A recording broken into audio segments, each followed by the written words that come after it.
एक बार गौतम बुद्ध का एक अनुयायी जो कि सालों से गौतम बुद्ध के आश्रम में आ रहा था, वह उनके प्रवचन सुनता, आश्रम में ध्यान आदि करता और फिर चला जाता। लेकिन अचानक कुछ दिनों से उसने आश्रम में आना ही बंद कर दिया था। यह बात गौतम बुद्ध ने भी अनुभव की। एक दिन जब गौतम बुद्ध उस गांव से भिक्षा मांगकर वापस लौट रहे थे, तो रास्ते में उस अनुयायी का घर भी पड़ा। बुद्ध उसके घर के अंदर चले गए। अंदर जाकर देखा तो वह इंसान आंगन में बैठकर कुछ काम कर रहा था। बुद्ध को देखते ही वह जल्दी से हाथ जोड़कर उनके सामने खड़ा हो गया। उसने बुद्ध को पीने के लिए शीतल जल दिया और बैठने के लिए आंगन में चबूतरे पर एक चटाई बिछाई। बुद्ध चटाई पर आराम से बैठ गए। फिर बुद्ध ने उस अनुयायी से पूछा, तुम्हारे घर परिवार में सब कुछ ठीक तो है ना? अनुयायी बोला, हाँ भंते, सब ठीक है। बुद्ध ने पूछा, फिर तुमने आजकल आश्रम में आना छोड़ क्यों दिया? यह सुन वह अनुयायी थोड़ा सा शर्मिंदा होने लगा। फिर बोला, अब मैं आपको कैसे बताऊं बुद्ध? गौतम बुद्ध ने कहा, तुम निसंकोच कह सकते हो। अनुयायी ने कहा, मेरे वस्त्र बहुत ही पुराने हो चुके हैं, वे कई जगह से फट गए हैं, उनमें छेद निकल आए हैं, अब वह बिल्कुल भी पहनने लायक रहे नहीं। बुद्ध ने अनुयायी के वस्त्र देखे, वे सच में बहुत ही बुरी हालत में थे, जगह जगह से घिस चुके थे, कई सारे छेद थे उनमें। इसके बाद बुद्ध उठ खड़े हुए और मुस्कुराते हुए अनुयायी के कंधे पर हाथ रखते हुए बोले, चिंता मत करो, सब ठीक हो जाएगा। शाम के समय जब आश्रम से सभी अनुयायी बुद्ध के प्रवचन सुन घर वापस जा रहे थे, तो बुद्ध ने अपने एक धनवान अनुयायी को रुकने के लिए कहा।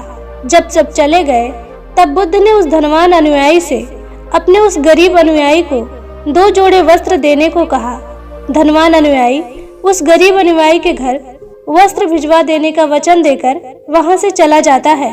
अगले दिन सुबह वह अमीर अनुयायी उस गरीब अनुयायी के परिवार के हर एक सदस्य के लिए 2-2 जोड़े कपड़े एक पोटली में बंधवाकर अपने नौकर के हाथ भिजवा देता है, जिसे देखकर उस गरीब अनुयायी का पूरा परिवार बहुत ही खुश होता है।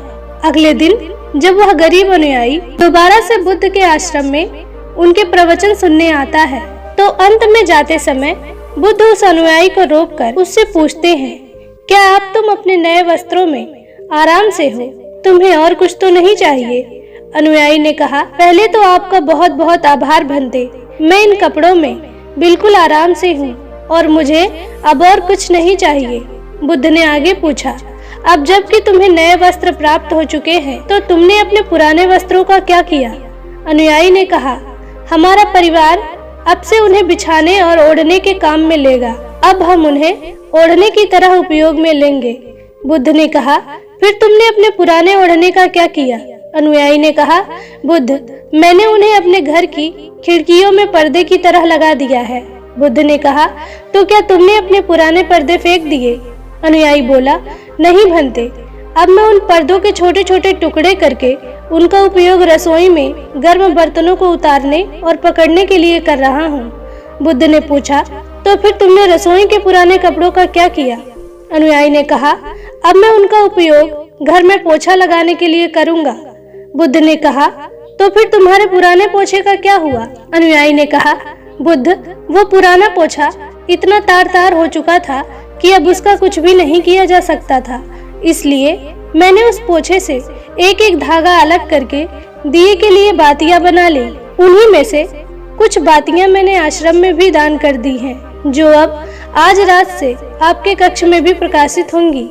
यह सुन बुद्ध अनुयायी से संतुष्ट हो गए। वो इस बात से बहुत खुश थे कि उनका शिष्य वस्तुओं को बर्बाद नहीं करता, बल्कि उनका सही से उपयोग करना जानता है। गौतम बुद्ध हमेशा अपने शिष्यों को बहुत ही कम चीजों के साथ जीवन निर्वाह करने की शिक्षा देते थे।